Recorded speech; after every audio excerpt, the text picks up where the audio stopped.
Harry's Wife, Part 100.28, Manchester, One Young World. Hello, I'm H.G. Tudor. Continuing your education about narcissism and also interpreting and explaining the behaviour like nobody else can with regard to Harry's wife. I called it years ago with regard to what she was, and you'll notice that more and more people are now utilising the term narcissist as the awareness dawns on them as to what she is. It's taken many people accessing my work and perhaps seeing her more outrageous behaviours as of recent to reach that conclusion, demonstrating, of course, they don't have the level of expertise and understanding that the Ultra has. But no matter. The point is, they're finally starting to understand, whilst, of course, many of you valuable viewers have been aware of this for some time as a consequence of the access that you have to my work. Some of you in the United Kingdom may be feeling a little bit nauseous at this moment, and that quite possibly could be as a consequence of the gruesome twosome having appeared in the United Kingdom. But let's find out what's being written about this appearance in Manchester in the Telegraph, with an article by Hannah Furness that states, Prince Harry and Harry's wife to be protected by Ring of Steel during UK visit. Yes, apparently there must be lots of tomato-wielding Welsh women, pitchfork-wielding English individuals that are all going to descend upon wherever this is taking place in Manchester, yelling, burn them. Reject the Markles. Banish them. Unclean. Grifters. Send them away. Yes, an unruly rabble, undoubtedly waiting to descend, of irate Brits ready to pour forth their vitriol with boos and jeers. This, of course, necessitates a ring of steel. Melodramatic response, of course. The article states, amid a personal protection row, the Duke and Duchess of Sussex will attend 2 youth charity events under the strictest of security measures. Well, you don't fool us. The real reason this is being done is nothing to do with any credible security threat to their person, but all to do with the fact that the advisors to Harry's wife will be saying, you simply are not popular. People don't like you. And you, ginger bollocks, you're being viewed as a traitor. And notwithstanding your deluded mind, Princess Pinocchio, thinking that the world adores you and anybody that doesn't must automatically be a racist or a hater, you're becoming increasingly unpopular as a consequence of your behaviours. And that we are concerned that when you turn up in Manchester, the fair folk of that great city won't suffer you, and instead will turn up and express their disapproval of you. You're likely to be booed and jeered, catcalled. It's not the case that anybody's going to run through and issue some kind of physical harm towards them. Nobody's interested in doing that. But rather, they want to express their distaste, dislike, and disapproval. And Mancunians are no idiots. They call it as they see it. They like a drink, they love football, even the ones in Trafford, apparently. And they like a good time. It's a city of industry, hence, of course, its symbol is that of the worker bee. And they're plain-talking individuals, warm-hearted, and you'll make a friend for life if you're a decent individual. But if you're a twat, you'll be told as such. And the unfortunate thing is that the good burghers of Manchester see straight through these two. Thus, the advisors will be concerned that they're going to be booed, and therefore on the pretext of there being a security risk, this ring of steel has been thrown up. This is all about the assertion of control, and Harry's wife will go along with it with a mock horror. I don't understand why people don't like us. We're here just to come and do some charitable good works. Why must they be so awful? It feeds into her paranoia.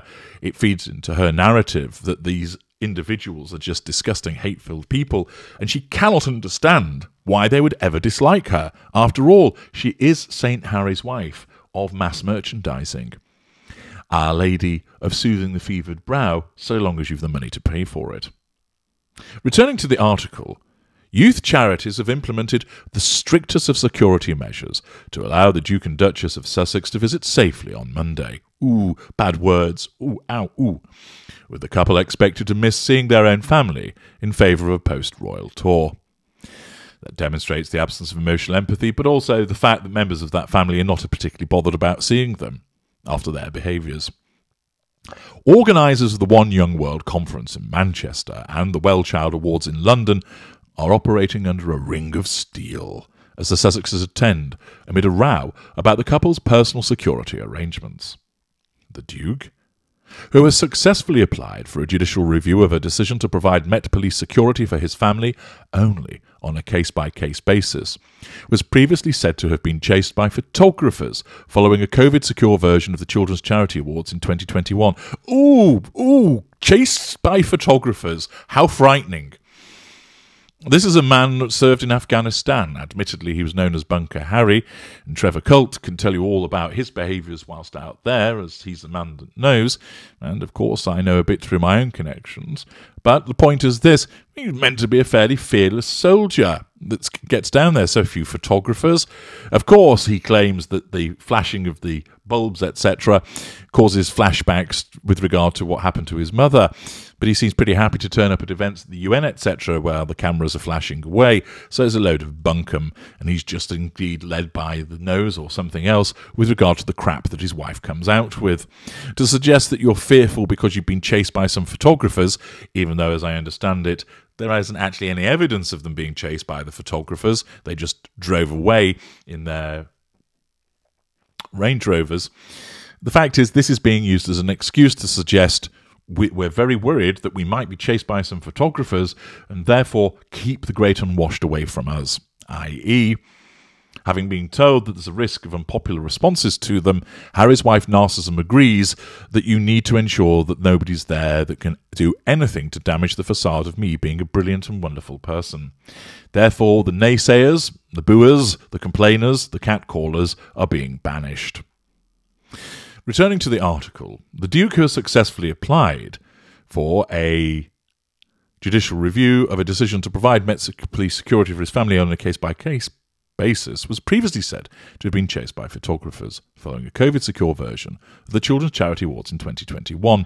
While they have not suggested any blame on the part of organisers or guests, the incident has been used to argue that the Duke and his family should receive permanent royal protection when they visit Britain. Sense of entitlement, overreaction. This year, event organisers are operating under the strictest levels of secrecy, with venue details released only to accredited guests and confirmed photographers. Assertion of control through use of secrecy. At the One Young World Conference, which takes place in a 2,300-seat Bridgewater Hall in Manchester, staff will clear the surrounding area 90 minutes before the opening ceremony takes place, ejecting any unauthorised bystanders. I'd be rather interested to know how they're going to move people from standing on a pavement, which is a public place. Of course, they will eject people from standing on the steps of the Bridgewater Hall by arguing that that's a private location. But if you're stood by the road, on the pavement, how are they going to make you move? Unless resolved, the security dispute is set to prohibit the Duke and Duchess from flying to Balmoral to see the Queen. The Queen won't be fagged about that. She doesn't want anything to do with those clowns. This week, after mobility issues left Her Majesty in too much discomfort to travel south. The Prince of Wales is also in Scotland all week and is not expected to see his younger son. The failure of Prince Charles and Prince Harry to meet will be seen as particularly significant among royal watchers, with the heir to the throne previously keen to keep the door open despite very public accusations from Harry about his upbringing and financial arrangements. Last week, a source close to the prince emphasised his love for his sons. The Sussexes landed in the UK on Saturday morning, having flown from California by commercial airline. I haven't seen any evidence that this was the case, other than what has been put out and reported on. I'd be surprised if that was the case. Her sense of entitlement and grandiosity means that she'd much always prefer to travel by private jet. And apparently, if they've got such security concerns, surely a commercial airline is a no-no. This appears to me to be facade management. They will be based at Frogmore Cottage, just a short walk from the Duke and Duchess of Cambridge's new home, but without plans to visit them. More about that in a forthcoming video. Prince Harry and Harry's wife will instead return to several organisations they worked with during their time in the royal family facade management. On Monday, they will travel to Manchester for the One Young World Summit, where the Duchess will deliver opening remarks. I'm sure that will be absolutely thrilling. Both will also attend a round table on the theme of gender equality, where they hosted a similar event at Windsor Castle in 2019 during the same conference. Expect word salad and industrial beige being poured over everybody. This time it comes in the middle of the Duchess's podcast series about misogyny and the stereotypes facing women. On Tuesday, they will fly to Dusseldorf for the afternoon to promote a one-year countdown to the next Invictus Games. "We do not want you coming to Germany," is undoubtedly the shout that will be made. The Duke will deliver remarks to a press conference. What will they be? Ouch, or ooh, or yeah, right there, baby. But will not answer questions from the press. Again, facade management and the assertion of control through him by his wife. On Thursday, both will appear at the Well Child Awards to celebrate the lives of sick children and those who care for them. And one would suggest that those poor wretches have suffered enough without having these gruesome twosome thrust before them, but there we are. Greater Manchester Police told The Sun its officers were not providing a dedicated police resource, ARKID, with the source saying it is being privately secured. The Met declined to comment on security matters. The decision on whether the Duke and Duchess receive personal protection rested with a specialist Home Office panel. Until findings from the Duke's judicial review are delivered, the need to provide publicly funded officers for each trip is decided on merit and on the basis of whether they are undertaking official engagements. The Duke has previously said he wishes to pay for the service. The Sussexes were said to be unaware of final decisions about their security for this trip as recently as 2 weeks ago. Sources said the couple believe the impact their visit could have on the charities in terms of raising awareness and funds after a difficult lockdown period had convinced them of the importance of attending. I think it's more to do with the fact of they want to come across to the United Kingdom to cock a snook at the royal family by turning up and not visiting anybody, and at the same time managing that facade, and of course trying to generate some content for Netflix. Because, of course, Netflix are getting increasingly impatient and need them to actually start doing things, boring as they are. The fact is that the charity seems to be a rather good fit for the Sussexes. As I learned over the course of the weekend, there doesn't seem to be a lot of income that goes into this charity, but they have rather high salary expenditures. We're talking six-figure salaries in pounds with regard to the relevant people, which seems rather unbalanced in terms of revenue versus expenditure. And of course, such a grasping mentality fits very well with the Sussexes. Also, it was noted on Twitter that they were restricting comments on the articles heralding this visit. Again, unable to take criticism and managing the narrative.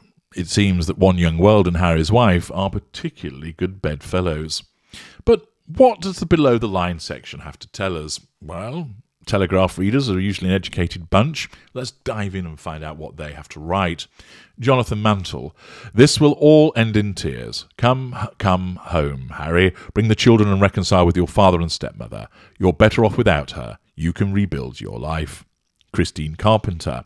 She seems she's happy to leave her children for over a week, so what was all the fuss about when she was forced to leave Archie for an official engagement? She knew he was in a separate part of the building when there was a puff of smoke. Anthony Plowright. Unfortunately, the Ring of Steel will not be a garrote. Really sick of hearing about these wasters.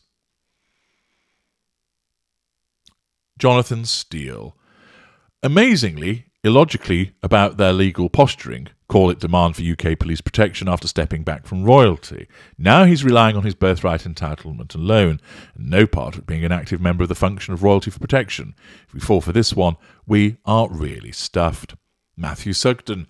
Harry and Harry's wife chose to step down from the royal family and royal duties, deciding instead to live life as private citizens migrating to America. Why should the taxpayer fund permanent royal protection when they visit Britain? In America, they fund their own private security. They can do the same here if they feel protection is necessary. The fact they've journeyed to the United Kingdom a handful of times without state-funded royal protection proves it can be done, and proves that this nonsense about not visiting the Queen in Balmoral is rubbish. They're not visiting because they're on a tour of the United Kingdom while they film parts of their Netflix series.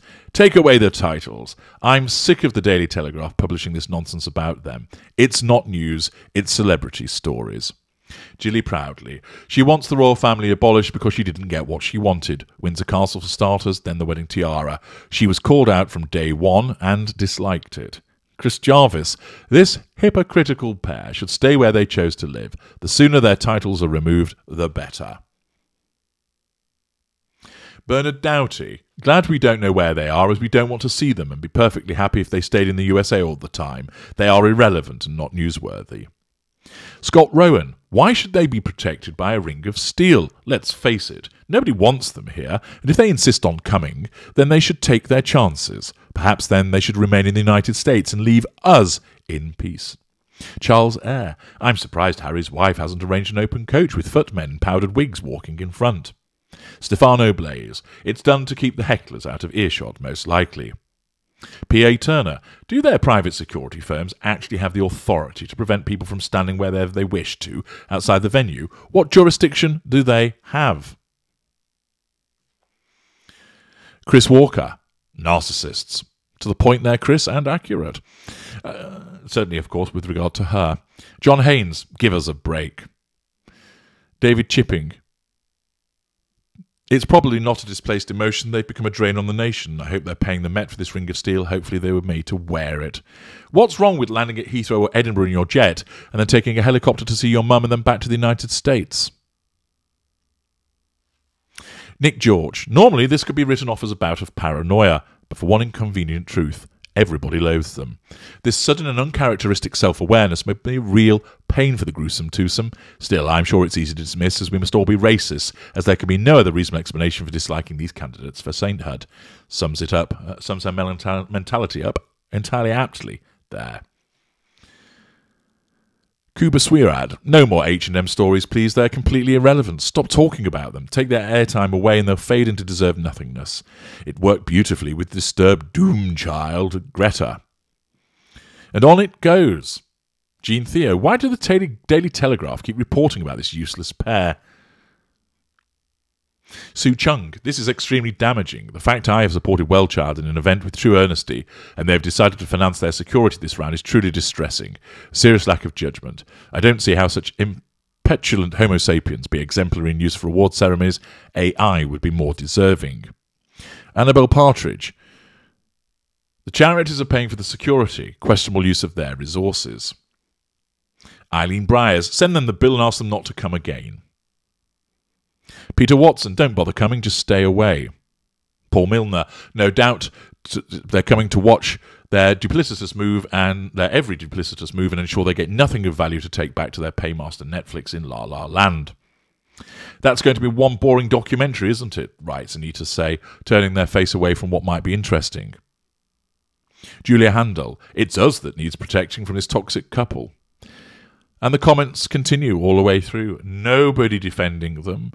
Over 1,500 comments slating them, which demonstrates, of course, how disliked they are, all of which, of course, is challenge fuel. The fuel's great, and Harry's wife will just dismiss these as the comments, as one of the commenters indeed stated. She will just dismiss them as haters and racists. I'm H.G. Tudor.